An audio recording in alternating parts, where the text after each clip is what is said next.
hier mal Livestream starten. Ja, auf YouTube sieht man die. Der Stream wird ab jetzt überall live übertragen. Wie schnell das auch geht, hey. Sackelzement. Sind wir schon wieder da, Seppi? Wahnsinn. Ich bin auch Das noch da. sind- Ich war nicht schnell nur beim Abhauen. Na, da habe ich die gleich nochmal eingefangen, so hier, was schon, mit einem Lasso. Brutal. Mit einem Lasso. Herzlich willkommen zum ersten Kassettenschmerz 2026. Den heißesten Scheiß haben wir wieder dabei für euch. Zumindest eine Handvoll. Weil so viel ist noch nicht passiert. Hollywood ist noch im Weihnachtsurlaub. Ja, es ist ja auch noch Januar. Ja, was soll es denn schon rühren in der Zeit? Leute sind noch alle Besucher von Silvester. Da Die feiert ersten Filme man, starten sehr langsam auch. ja, Das es ist ein läuft bisschen eigentlich auch noch nicht träge. wirklich was, gell? Na, Ich glaube, Greenland 2 ist jetzt die Woche hochgelaufen oder läuft die Woche hoch. Das kommen wir aber ja, dann später stimmt. in die, Da, bei die Starts kommen wir da dann noch dazu, da habe ich was letzte Woche anläuft. einen Artikel geschrieben drüber. Das stimmt. Das habe ich dann auch wieder entdeckt. Diese Ah. Perle von Schauspieler namens Jared Butler. Ja, geil ist er, geil ist er. Da wird's bald, werden wir mal einen seiner besten Filme besprechen in naher Zukunft, weil der Mike und ich Lust auf 300 haben. Ja, das ist so. Es mag vielleicht sogar der Beste. Na, ja. Ja, bei Und die Top Gesetz 3 der so Rache. Ja, Gesetz der Rache. Gesetz der Rache hätte ich jetzt auch gesagt, ja. Ja, früher waren da schon die besten Filme mitgespielt. Da ist leider er irgendwann dann von der Bildfläche ein bisschen verschwunden und hat nur noch Käse gemacht, gefühlt. Ja, so Direct-to-DVD-Stoff. Ja, ich glaube, dieser Crime Squad oder wie der heißt, glaube ich, war seine letzte große Nummer, hätte ich jetzt auch fast behauptet, da wo es dann eine Fortsetzung gegeben hat. Ja, gut, und jetzt der Greenland und Greenland 2, ob das große Nummern sind, weiß ich nicht. Zumindest scheppert es ganz schön. Ja, auch wenn es nicht unbedingt Zumindest. bezaubernd ausschaut, aber es krocht. Ja, das ist das Wichtige, oder? Hauptsache scheppern tut's. Jetzt will ich gerade mal schauen, ob hier alles passt, weil irgendwie das noch keiner eingeschwappt hat, ist komisch, oder? 5 Leute, sag ich da. Ach, dann zeigt einfach meine Anzeige wieder mal falsch schon. Ich habe jetzt gedacht, jetzt schaue ich noch schnell durch die neuesten Film-News, die es so gibt, und bin auf Filmstarts gelandet und jetzt gehe ich rückwärts wieder raus. Schweinefilmstarts, ja. Brutal. Die kannst nur noch hernehmen, die Seiten wirklich für die Kinostarts, da haben sie immer eine schöne Auflistung. Ja. Aber ansonsten ist die Seiten so eine verdorbene Scheißseiten worden, die wirklich nur noch mit Clickbait und so weiter versucht, Leute zum Fischen. Das ist so widerlich, dass man direkt beim Lesen schon schlecht wird, wenn ich irgendeinen Artikel sehe. Das war früher wirklich meine Go-To-Seiten, was Filmrezensionen und so geht. Das war so eine geile Seite. Ne? Die habe ich in der Arbeit, wenn ich gewesen bin, einen Laptop eingeschalten habe, dann war das der erste Link, den ich aufgerufen habe, bevor ich irgendwas mit der Arbeit zum Tag habe, was Filmstarts schreibt. Betrug mit Filmstarts. Ja, Logo, beste. Wenn ich schon nicht einen gelben Zettel kriege vom Doktor, dann muss ich zumindest Arbeitszeitbetrug beginnen. Aber ja, wie gesagt, mittlerweile eine Schweineseite geworden, das ist, ich weiß gar nicht, sind ja eine Aufrufzahlen so schlecht geworden, dass sie nur noch so Leute auf einer Seite ziehen. Ich kann es mir fast nicht vorstellen. Das ist diese völlige Abhängigkeit von Google Discover. Die meisten Seiten haben so im Entertainment-Bereich. Schau da GameStar. Das ist ja das Gleiche. Das sind drei Zeilen lang Headline. 3 Zeilen. Also in der Headline steht schon Geschichte drin. Das ist. Ja, aber halt auch keine Aussage in der Geschichte. Nein, null. Nur besteuerter Mist. Wollt ihr diesen Tag damit beenden lassen, den krassesten Film der letzten 64 Jahre auf einer Streaming-Plattform zu sehen? Dann klickt jetzt den Link und erfahrt, dass es sich um John Wick handelt. Genau. Chef FOMO kreieren. Sonst geht es nicht mehr. Ich hasse. Ja, Dragon Cry schreibt gerade eine krasse Sepp im Kassettenschmerz, lang ist her. Ja, es ist lang her, dass überhaupt mal irgendjemand mitmacht hier in diesem Schweineformat. Ist schön, wenn das Jahr gleich mal so losgeht und ich nicht völlig allein und verlassen kämpfen muss. Ich gehe einfach gleich mal mit euch durch ein paar Trailer, die es geben würde, die wir euch natürlich wieder mal nicht zeigen, weil sonst nimmt uns YouTube alles, was wir besitzen. Und das ist ja eh noch nicht viel und das wollen wir so noch behalten. Es gibt den ersten Trailer zu Malcolm mittendrin, Lifestyle Unfair, dieses 4-Episoden-Special, das wir dieses Jahr ja kriegen werden. Da bin ich so gespannt. Ich bin auch gespannt, ja. Komplette Originalbesetzung dabei, bis auf den Dewey, der spielt anscheinend nicht mehr mit. Also der Schauspieler vom Dewey, der ist der einzige, der nicht. Das ist der Reese. Damit habe ich auch nicht gerechnet. Der schaut voll krass anders aus als der Reese. Das ist ein anderer Mensch. Das ist ein komplett anderer Mensch jetzt. Aber Trailer ist draußen. Kick it mal rinne. Dann haben wir einen Trailer zu The Death of Robin Hood, Hugh Jackman, he was no hero. Also, Ui, der ist vor mir vorbeigegangen. An mir auch komplett, auf einmal hier Poster und Trailer und bam, und ich denke mir so, okay, seit wann ist Robin Hood kein Held gewesen? Wann wurde ich noch belogen von der Medienlandschaft? Und warum hat er weiße Haar? Ja, weil er alt ist, lass ihn in Ruhe. Warum ist er alt? Robin Hood ist nie alt. Robin Hood ist ein Fuchs, wenn wir alle wissen. Das stimmt auch wieder, ja. Das stimmt auch wieder. Aber wir werden uns den Film anschauen und dann wissen wir, warum er dieses Mal ein alter, weiß behaarter Mann ist. Dann gibt es einen Trailer zu, ich habe jetzt nicht so alles Poster rausgehen, weil Zeitstress ohne Ende und schamlos überzogener Talkthrough, darum habe ich da jetzt nicht mehr viel Zeit gehabt, aber es gibt einen Trailer zu Whistle, Don't Blow It, ein Satz, den du bei mir im Schlafzimmer nie hören wirst, aber genau, ich habe überhaupt einen Grund, dass ich irgendjemand sage und meine Katzen wissen eh nicht, was ich meine. Raue Katzenzunge. Auf alle Fälle ein Shudder-Original, soweit ich weiß, kommt demnächst auch schon ins Kino und wie wir alle wissen, als Hackerman 9000 kann man sich ein VPN zulegen und dann auf Shudder vielleicht anschauen, wenn man weiß, wie das geht. Auch witzig. Da bin ich ein richtiger Hackerman. Ich habe einen Stift verloren, pass auf. Ist Shudder nur ein Qualitätsmerkmal? Schon oft, ja. Zum Beispiel, die haben ja immer nur die VHS-Teile. Da war der letzte Jahr ziemlich cool, der VHS Halloween. Dann haben sie den Dangerous Animals, glaube ich, oder geheißen. Der auch ziemlich stark. Also, die haben schon auch immer noch ziemliche Perlen dabei.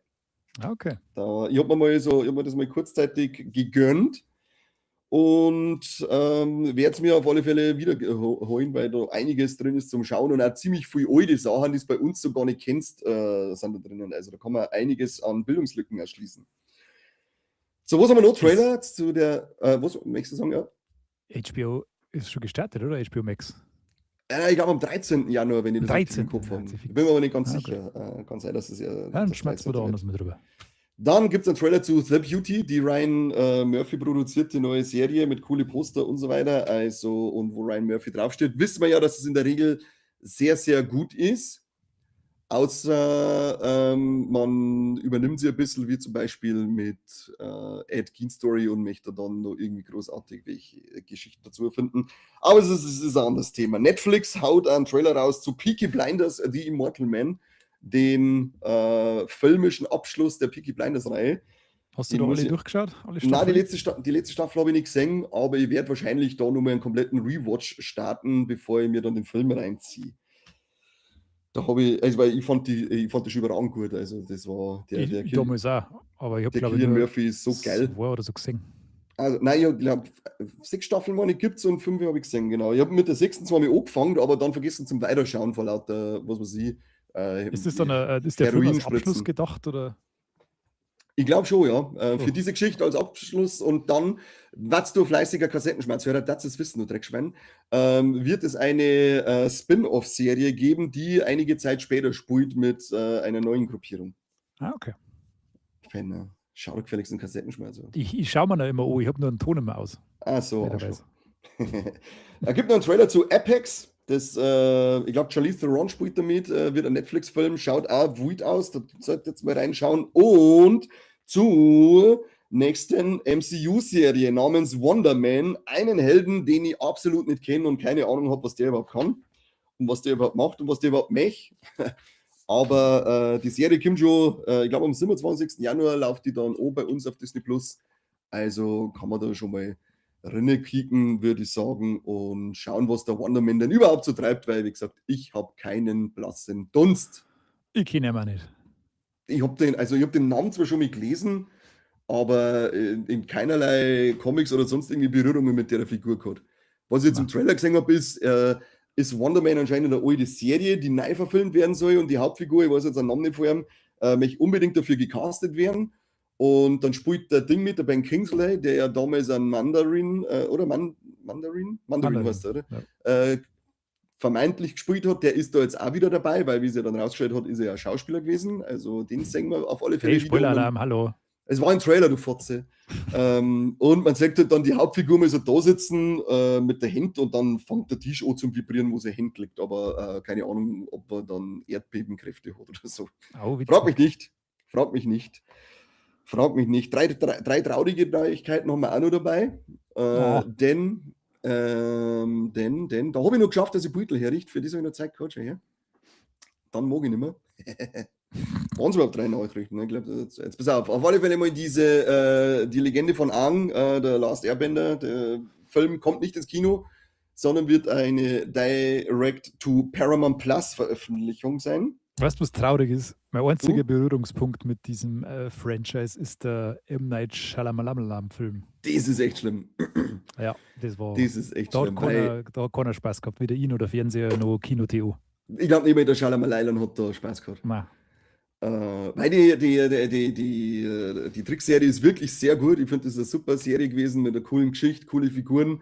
Die macht Spaß. Auch die Realserie jetzt auf Netflix fand ich cool.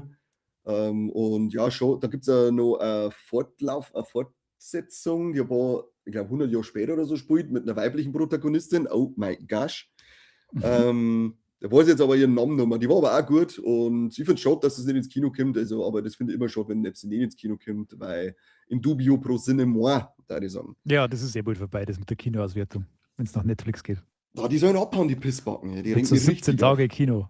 Ja, Wahnsinn. Also jeder, der zu mir dann nochmal sagt, er wollte und schaut es auf Netflix, so den hau ich sofort ins Sacke. Ja, macht alles kaputt. Echt, das ist so richtige miese Kacke. Naja, apropos Netflix, Olympo wurde nach einer Staffel gecancelt, wer die gesehen hat, spanische Sportserie, soll anscheinend sehr, sehr gut gewesen sein, so gut kann es aber nicht gewesen sein, weil sie an mir komplett vorbeigegangen ist. Und bei The Last of Us wird es ein Recasting geben, denn der Danny Ramirez, der an Manny Manfred gespielt hat, hat Terminkollisionen und kann deswegen in der 3. Staffel Last of Us nicht mitmachen. Es gibt eine 3. Staffel. Die Geschichte von der Abby muss ja dann noch erzählt werden. Oder aus der Sicht von der Abby. Und wir sind ja auch noch nicht wirklich durch mit der Geschichte vom 2. Spiel. Ach so. Ja, ich habe so eine geschaut. Ich habe mir gedacht, das war. Okay. Nee. Da haben wir noch einiges zu tun. Wo ist denn überhaupt der Ding? Der liebe Herr Sesselberger. Ich habe extra wieder Pokémon-Karten für die organisiert. Yay! Voll geil, Alter. Mega Entwicklung, fatale Flammen. Leck. Fatal. Und wir machen heute das erste Booster-Pack zu One Piece OP13 Oh mein Gott, oh mein Gott, oh mein Gott. Und wenn ich wusste, dass du heute mitmachst, dann hätte ich dir noch ein Booster-Pack geholt zu Italian Brainrot, was auch immer das ist. Das hat aber lustig ausgeschaut, aber ich dachte, das war Epsi für die. Das ist jetzt nicht ganz schlimm aus sogar. Brainrot ist ja grausam. Ja, aber Italian Brainrot, dann ist es schon wieder Babe de Bupe-mäßig positiv, die ganze Sache. Aber ich schon wieder Horses am Kopf, das ist ja ein italienisches Spiel. Ja, schau. Heute die Booster-Packs, dann können wir in Zukunft miteinander unboxen hier. Niemals. Aber solange es keine Wrestling-Trading-Cards gibt. Die gibt es doch sicher, du musst gerade mal schauen. Ja, die gibt es aber nicht bei uns. Und wenn es die mal bei uns gibt, dann verspreche ich hoch und heilig, bin ich regelmäßig dabei, weil ich dann immer wieder ein Aufmacher werde. Dann importierst du heute, du Schwein. Nein, weil das ist irre. Ich habe schon geschaut, was das kostet, das kannst du nicht erzählen. Die Dreckschweine. Dragon Ball, dann so geile Dragon Ball-Karten. Auf eBay verkaufen sie es für sauteuer Geld, aber das will ich nicht. Das muss unterstützen. Ja, gut, das dann nicht. Aber wie gesagt, da kaufst du die Dragon Ball-Karten. Hat er sein eigenes Trading Card Game, Dragon Ball Super. Ich habe auch nie Dragon Ball angeschaut. Okay, Dreckschwein. Dann kaufst du die bald kommenden Naruto Trading Card Games. Naruto hasse ich voll. Ich hasse die voll. Da bin ich dabei. Das war ja. Da muss ich mal anfangen, dass ich einen Manga lese, aber ich muss erstmal mein Doro weiterlesen. Ich kaufe mir gerade einen nach dem anderen, ich bin jetzt bei 10 oder so. Ich kann dir dann geben, wenn es das nächste. Ja, ich hab 0 und 1 bisher. Und ich bin ja da schon wieder im Autistenmodus, weil ich möchte halt die Ausgaben, die haben die von, ich glaube, Kase. Crunchyroll und ja, das ist so eine Scheiße. Genau, und ich möchte nicht die von Crunchyroll, ich mag die Kase haben, weil das sind die ersten zwei, die ich geholt habe. Und Crunchyroll gibt es jetzt dann auch nicht mehr, gell? Das wird wieder Kase. Hast du das schon gehört? Nein, das habe ich noch nicht gehört. Das haben sie jetzt wieder verkauft und der es gekauft hat, der macht jetzt wieder Kase draus. Das heißt, das wird dann wieder andersrum. Das ist so behindert, als sie. Aber es gibt ja, glaube ich, trotzdem alle Bänder mit beide Rückendinger, oder?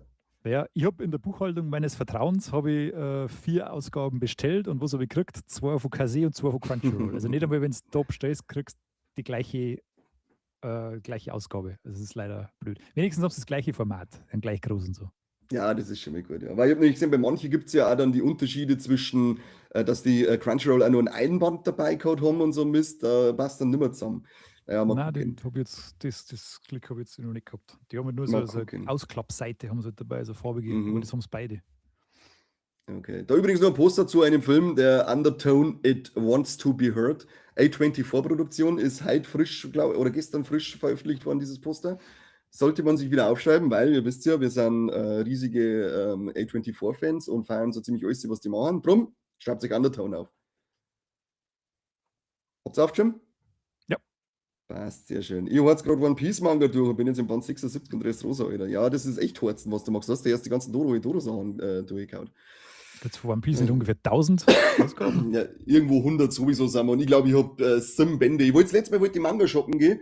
Ich habe nämlich auch einige angefangene Reihen, wie eben das alte Dragon Ball, Naruto, Bleach, Attack on Titan und so weiter und so fort. Ja, und fahre dann voll cool rum bei so in Manga-Mafia in Ringsburg und sag so, und jetzt machen wir One Piece weiter, Naruto und das und das und das und stehen da.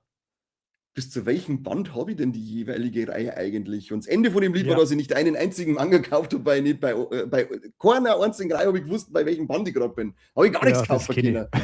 Ich habe das mal da und dann habe ich natürlich den gekauft, den ich schon habe. Ja, das wollte ich nicht machen, weil die kriegst nie wieder los, die Scheißdinger. Darum habe ich dann einfach gar keine gekauft. Dann habe ich mir gedacht, dann kaufst du vielleicht irgendwelche Booster-Packs zu irgendwelchen Trading Card Games, die zusammen sind. Da haben wir überhaupt nichts gehabt. Ja, gut, dann habe ich Geld gespart. Ja. Schöner Tag in Regensburg für nichts. Ja, genau. Ja, es war sogar doppelt für nichts, weil ich wollte so die Regensburg mit Herz heißt dieser Verein fahren. Die sammeln zum Beispiel alte Schlafsäcke, Zeiter, alte Jacken und so weiter für Obdachlose. Und ich habe dann einen ganzen Schwung Zeit gehabt und wollte denen das bringen und habe sie ja auch hingefahren und hat es geheißen, sie nehmen nichts mehr ober, ihre Lager sind voll. Ja, dann gibt es wieder mal die Penner, dann gibt es ja und bunkert es nicht im Lager.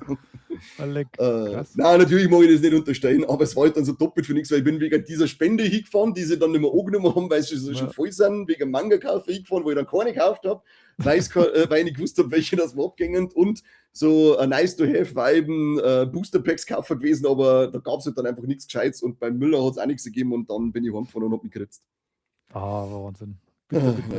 Ja, das war crazy. So, Casting Alerts. Wir gehen jetzt mal kurz ins Casting ein. Denn für Star Trek-Fans, für die ganzen Trekkies unter uns, wobei wir alle wissen, Star Wars ist besser als am Malhütten. Aber für du, leg ich dich ab. Trekkie for life. Du bist ja wahrscheinlich eher so der Stargate-Typ, das ist richtig. Oder nein, das ist mir nur zu krass. Also Stargate war immer schon so irgendwie, da habe ich immer ein bisschen herabgeschaut drauf. Da hat es irgendwas mit 5, Babylon 5 oder so, hat es das nicht auch noch gegeben? Ja, das ist aber schon echt nerdig. Das war noch nerdiger. Stern Galactica oder so. Ja, stimmt. Kampfstern Galactica. Ja. Und dann hat es Firefly noch gegeben, die ja leider gerade eine Staffel gelaufen ist. Die hätte richtig lang laufen. Da war der Film cool. Der ist Bombe. Der Film war bombengeil. Jetzt muss ich mal kurz schauen, weil irgendwas, glaube ich, bei uns nicht stimmt und unsere Beutel die ganze Zeit hin und her springen, wenn ich das da so auf YouTube sehe. Und keiner sagt uns was, oder wie? Vergesst JoJo's Bizarre Adventure Part 7 Steelbook.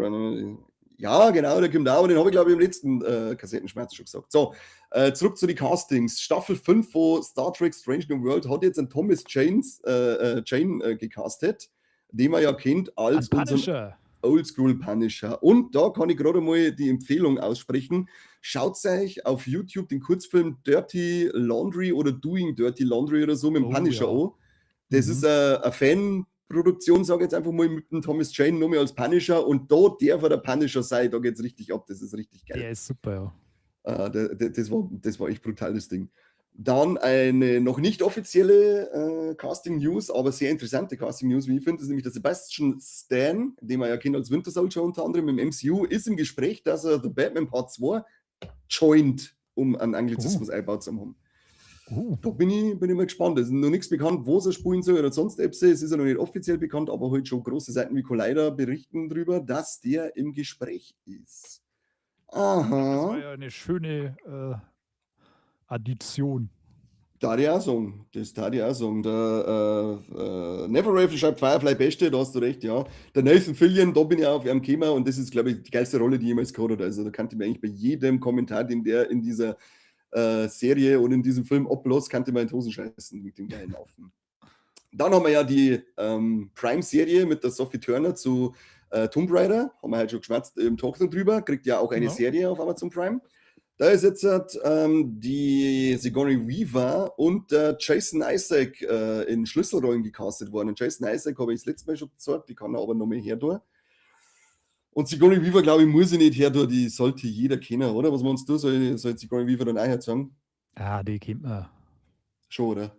Allee. Aber jetzt sage ich jetzt schnell nochmal an Jason Isaac, man kennt ihn von Harry Potter. Mach das Beutel auf und jetzt muss ich es auch noch teilen, gell?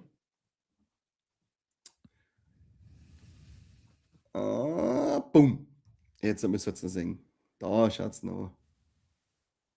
Kennt man ja mal Teufel, oder? Guter Mann. Den mengen wir. Den können wir eigentlich mal offen lassen, hier diese IMDb-Seite, weil vielleicht können wir ja bei den nächsten Casting. Oh, vorsicht, der Trailer. Ein Trailer. Mann! Was? Kann ich abschalten? Oh, Eieiei. Gerade noch geschafft. Irgendein Casting, glaube ich, gab es noch, oder? Oder? Keine Ahnung, ich bin hier nur Zuseher.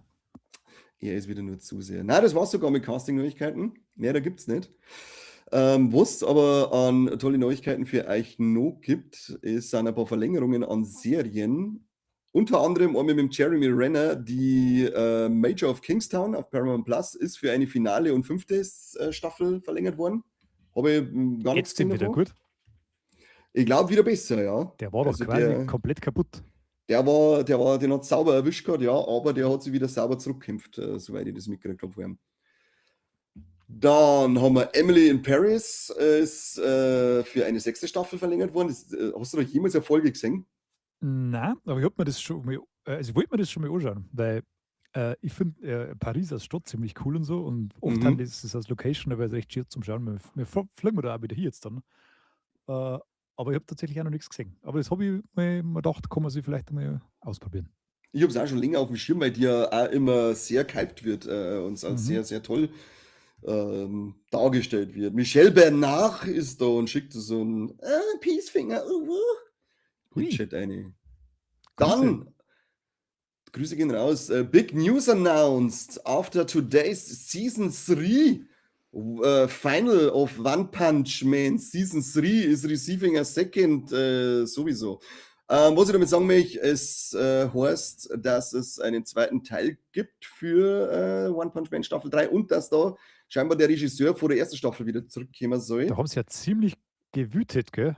Genau, deswegen meine ich, holen sie den zurück, weil eben, wie du schon sagst, die Leute ziemlich durchdreht sind, weil die Animationen anscheinend ziemlich minderwertig irgendwann geworden sind oder in der 3. Staffel gewesen sind. Ich habe noch gar nicht reingeschaut. Ich habe die ersten 2 Staffeln gesehen, ich fand die witzig. Ich habe mir damals überhaupt nichts drunter vorstellen können und dann habe ich es mir angeschaut und mir gedacht, hey, der Scheiß ist echt lustig und auch geil animiert. Ich habe die ein Stück dann durchgebinscht. Ich dann auch, ja, genau. Das habe ich dann auch gemacht. Und leider, wie gesagt, die 3. bis jetzt noch nicht geschafft, aber ich habe auch nur Kasala die ganze Zeit gehört vor die Fans. Ja. Naja, mal gucken, wir werden uns selber nur Auge machen, Bruder. House of the Dragon ist übrigens jetzt offiziell auf 4 Staffeln angesetzt, wird dann auch zu Ende sein, aber es geht jetzt dann weiter mit A Night of the Seven Kingdoms und ich glaube, es soll ja noch irgendeine Spin-off-Serie kommen, wenn ich das jetzt richtig im Kopf habe. Oder? Das ist der Night of the Seven Kingdoms. Achso, das müsste der sein, ja. Und der, glaube ich, hat jetzt auch schon auf alle Fälle 2 Staffeln gekriegt. Im Januar, glaube ich, geht jetzt schon die erste los. Ist schon um eine 2. verlängert worden. Ich weiß jetzt nicht, ob da schon bekannt war, auf wie viel das laufen soll. Aber es ist ja noch eine 3. Spin-off-Serie aus Westeros im Anmarsch. Also für alle Game of Thrones-Fans, da kommt schon noch was für euch. Glaubst du, dass ich nichts mehr weiß von House of Dragon? Ich muss mir alle 2 Staffeln wahrscheinlich noch mal anschauen. Gibt es einen Rückblick. Das ist aber so lang weit auseinander. Ja, das hasse ich auch, wenn das so lange dauert. Aber da sind ja immer in der Regel ausgiebige 5 Minuten Rückblicke und die sind dann für mich dann schon ausreichend, dass ich mich wieder zurechtfinde. Dann haben wir der Ryan Coogler, ist ja der gute Herr, der uns Black Panther auf die Leinwand gebracht hat, 1 und 2, und den sehr, sehr in meinen Augen überhypten Sinners. Der bringt echt überhyped, sagst du? Vollkommen überhyped. Also, guter Film, absolut, das möchte ich nicht in Frage stellen. Handwerklich cool und alles schauspielerisch, aber diesen Hype, den habe ich absolut nicht verstanden. Der zeigt prinzipiell nichts Nice, hat eigentlich so ein wenig so gewisse Züge sogar From Dusk Till Dawn abklatscht in der Mitte mit diesem Twist, in Anführungszeichen Twist, der dann kommt. Ich habe das nicht verstanden, warum der so eskaliert mit einer der besten Filme des Jahres und da habe ich bessere Sachen gesehen. Ich wollte mir den eigentlich jetzt am Wochenende anschauen. Aber ja, schau dir noch. Also er ist definitiv wert, dass man sich anschaut. Das soll jetzt nicht heißen, dass der Film schlecht ist. Ich finde nur, den Hype, den er gekriegt hat, den hat er bei mir nicht auslösen können. War der nicht sogar Oscar-Kandidat für Bushspawn oder so? War der nicht so? Ja, wenn er nicht so dieses Jahr Oscar nominiert. Ich weiß aber gar nicht, ob er Nominierung hat. Da habe ich mich noch nicht so beschäftigt, wie es da ausschaut. Aber eingereicht wäre es sicher geworden sein. Aber ja, wie gesagt, mein Ding hat er, mein Hype-Train hat er jetzt nicht unbedingt gestartet. Aber auf alle Fälle, der Ryan Coogler bringt auf Bluetooth TV, was auch immer das sein soll, gibt es wahrscheinlich bei uns wieder mal nicht, außer man hat ein VPN, weil man Hackerman ist. Oder ein NordVPN-Abo. Ja, das meine ich damit.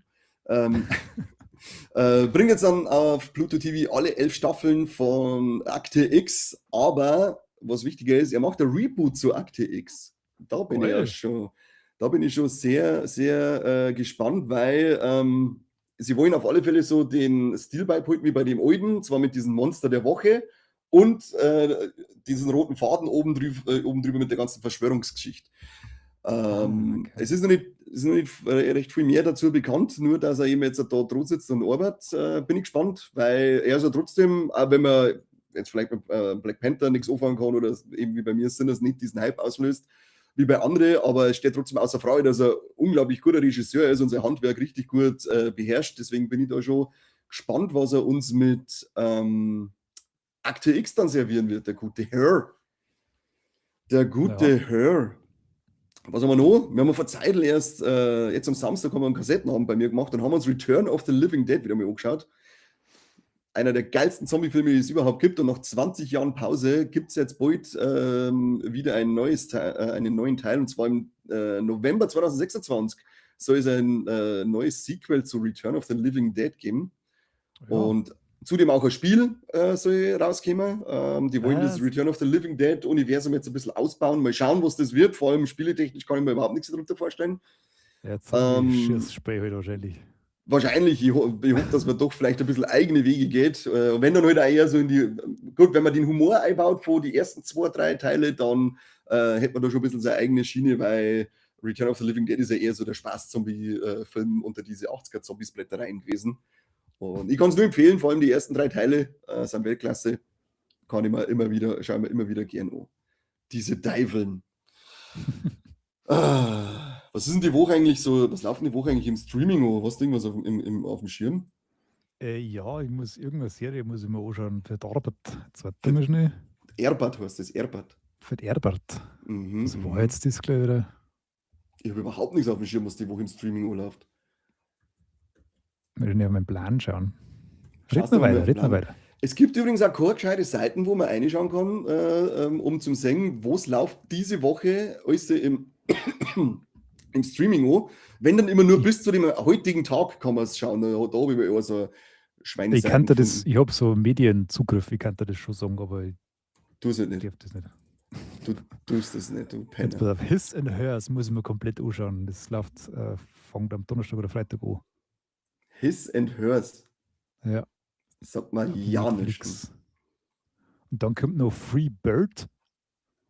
Sagt man auch nicht. Der Fälscher.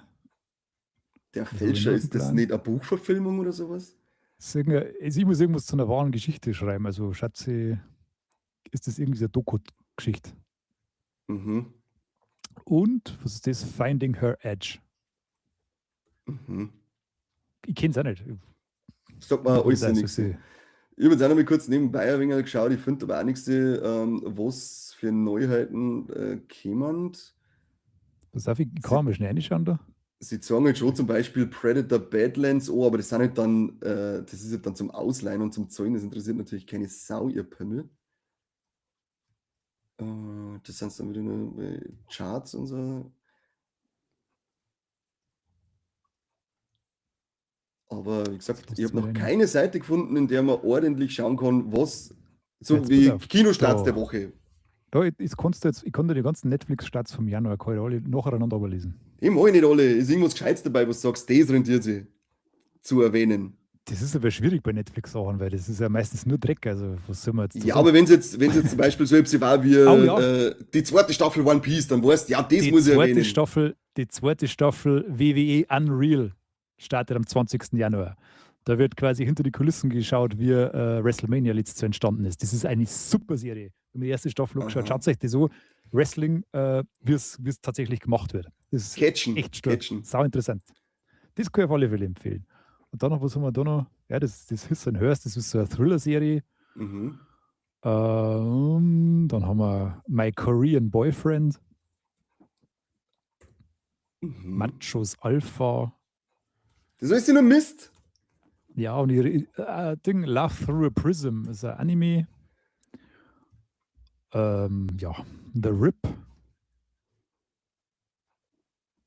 Tja. Naja. Cosmic Princess Kaguya. Wer kackt wieder? Und Take That irgendwas. Take That Doku. Ja, Take That Doku. Die können wir so Pass auf, ich mach jetzt das richtig modern. Ich frage jetzt Gemini. IKI das jetzt, ja. Welche schauen wir mal, was KI, also Gemini in dem Fall, auch nennenswert empfindet. Welche nennenswerten Releases ich mache das parallel mit Perplexity. Diese Woche auf den Streaming-Plattformen. Ich sag nichts.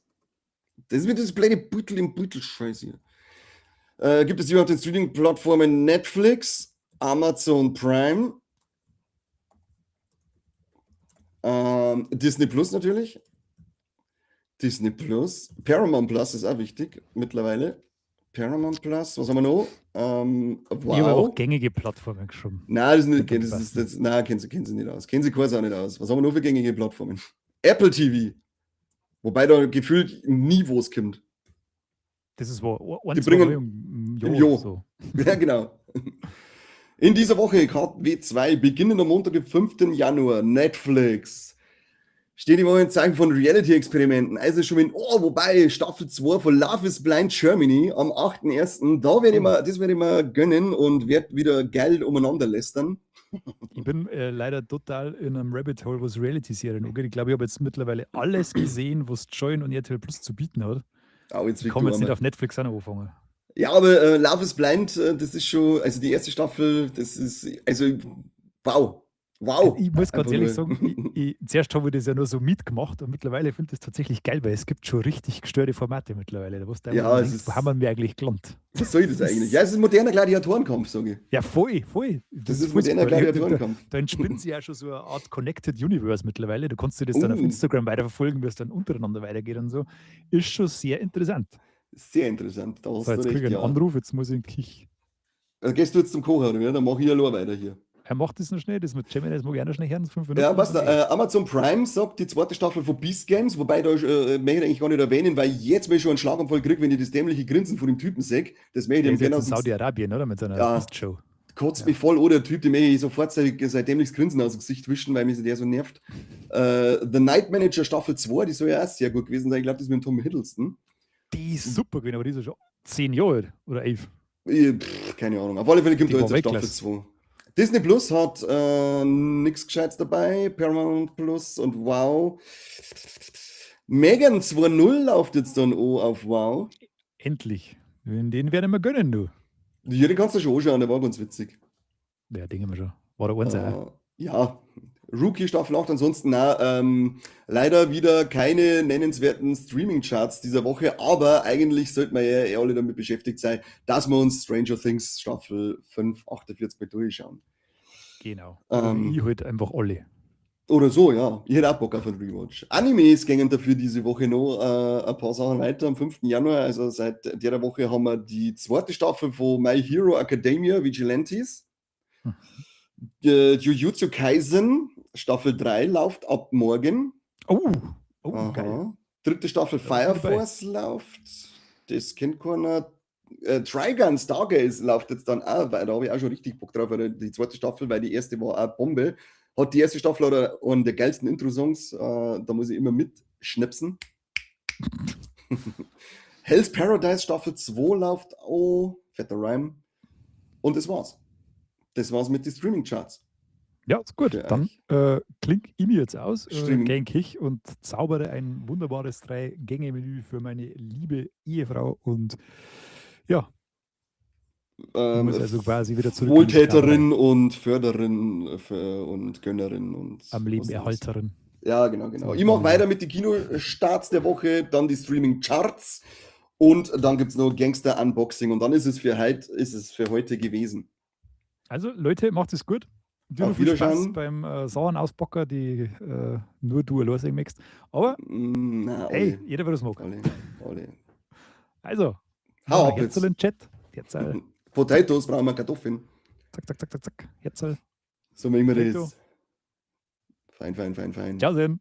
Wiederschauen. So, endlich sind wir hallo, endlich können wir uns ausziehen. Kinostarts der Woche ab morgen, den 8. Januar. Greenland 2, den wir vorher schon mal angeschmerzt haben mit dem Gerard Butler. Er darf auch wieder mal ins Kino. Michelle, ist das eigentlich Verwandtschaft von dir? Der Gerard Song Blue, keine Ahnung, was das sein soll, aber es ist wieder mal der Hugh Jackman. Er ist nicht gerade der alte Robin Hood, sondern er ist auch ein Song Blue. Checker Tobi 3, die heimliche Herrscherin der Erde. Keine Ahnung, was Checker Tobi sein soll. Dann haben wir Rental Family mit Brandon Fraser und das soll wirklich ein sehr, sehr schöner, herzerwärmender Film sein, was ich gehört habe. Da bin ich schon sehr gespannt auf den. Ein einfacher Unfall, Schwesterherz. Jana Nayagan, Fabula, Sound of Hope, die Geschichte von Possum Trott, Parasakti, Talani, The Raja Saab. Ja, das sind jetzt wieder alles Sachen, die man nicht erwähnen muss, glaube ich, weil sie bei uns wahrscheinlich nirgends laufen. Außer es Satz im Neufahren, die, glaube ich, haben da das Publikum für indisches Kino vor allem, was ich gelesen habe. Du Arsch hast hier schon wieder.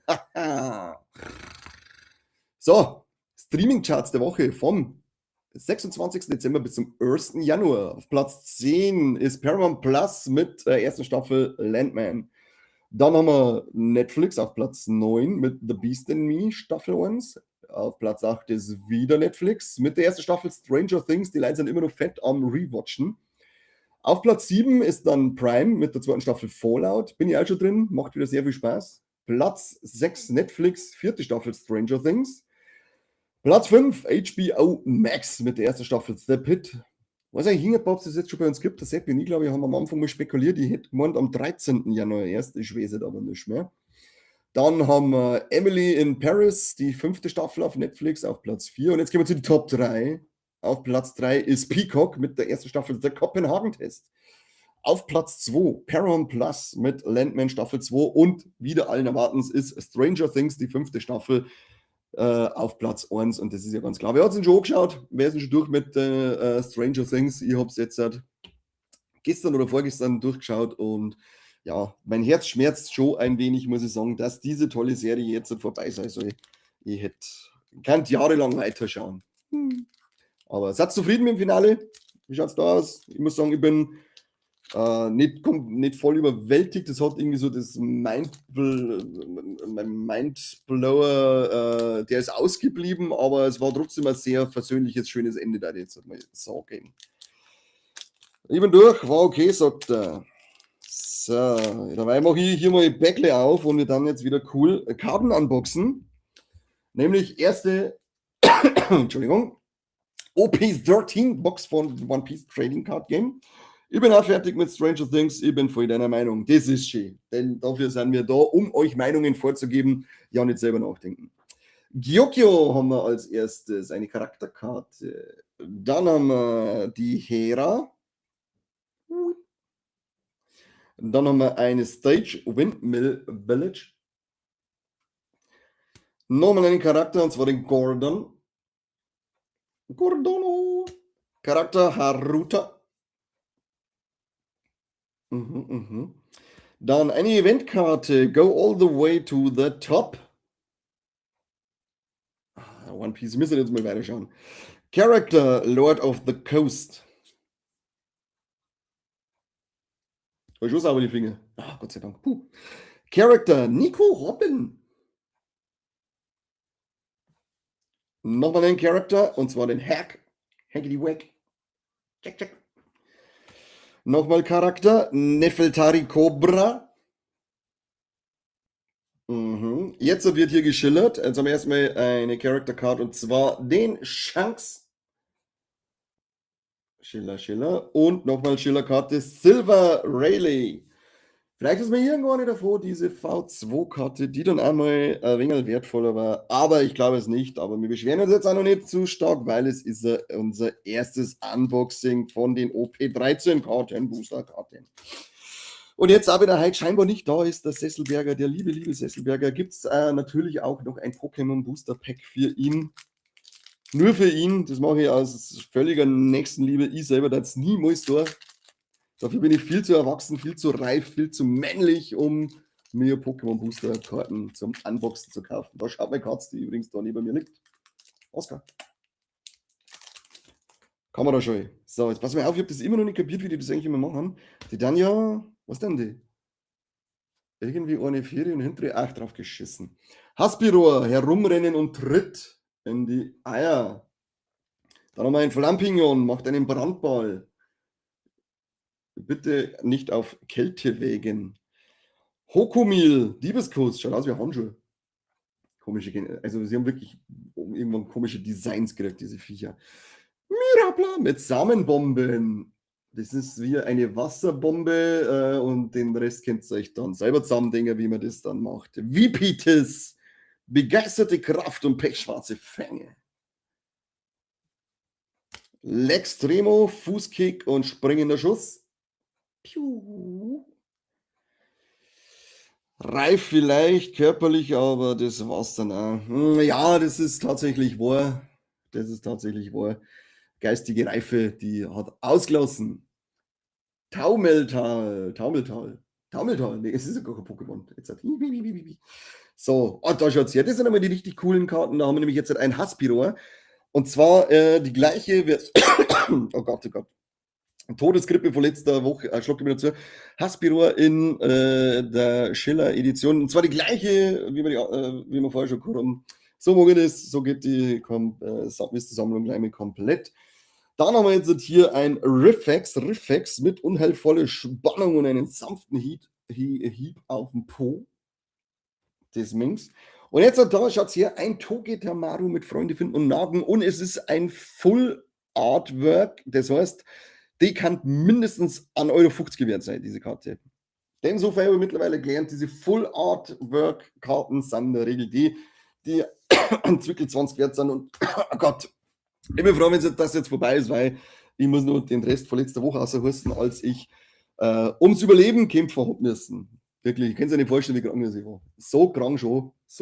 Das andere Leute hätten es nicht überlebt, aber ich bin ein guter, mit darfst du wieder normaler vergleichen. Ich habe das durchgestanden für euch, damit ich wieder da sein kann. Schön war's. Das war unser erster Kassettenschmerz im Jahre 2026 und wir haben halt auch unseren ersten Talkthrough eigentlich war es der letzte Talkthrough 2025, haben wir halt nachgeholt, sowas. Aber wir haben uns halt auf alle Fälle zum ersten Mal in diesem Jahr live gesehen. Gestern ist die Letterboxd-Folge vom Mike und vom Corby online gegangen. Schreibt es da in die Kommentare rein, was waren eure Highlights, eure Tops und Flops von 2025 an Kassetten, das mich interessieren. Und beim Talkthrough schreibt es nochmal drunter, wo es euer Highlight im Gaming war 2025 und auf wo es euch hier dieses Jahr am meisten gefreut an Zockererscheinungen. Ansonsten fette Potatoes an euch alle. Küsschen auf die Nüsschen. Und dann hören wir uns nächste Woche zu einer neuen Folge und zum neuen Kassettenschmerz. Und ihr schreibt euch, wie gesagt, den 16.01. auf für die Nacht des guten Geschmacks mit Hot Fuzz im Kino und den 30.01. für eine Sneak des guten Geschmacks. Und jetzt bin ich raus, bevor ich hier grausamer ersticken muss, weil ich nicht mehr schmerzen kann. Danke an alle, die dabei waren. Macht's es gut. Wiederschauen. We love you.